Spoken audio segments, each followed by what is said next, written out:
Hi there, I welcome you again to Getting Closer to Jehovah Jireh. And on our today's teaching, we shall be talking about Christ, the end of the law. We'll find out in Romans chapter 10, verse 4. There are so many valuable lessons we learn from what the Apostle Paul wrote to the Hebrew Christians in those days. Some had not continued to grow spiritually.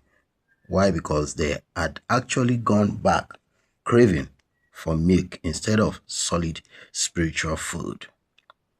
We'll find that out in Hebrews chapter 5 verse 12. They had failed upholding the truth that was being unveiled progressively through the congregation. We also find out in Proverbs chapter 4 verse 18.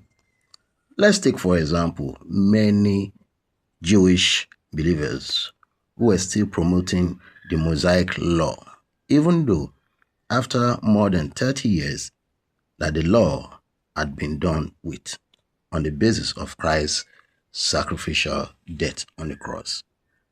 We also find some points in Titus chapter 1 verse 10 that buttresses that point further. If you had read Paul's inspired letter to the Hebrews, you will attest that this book contains solid spiritual food, which was just what those Christians needed to strengthen their faith in the superiority of the Christian arrangement for the worship and to give them the courage to keep preaching the word of God.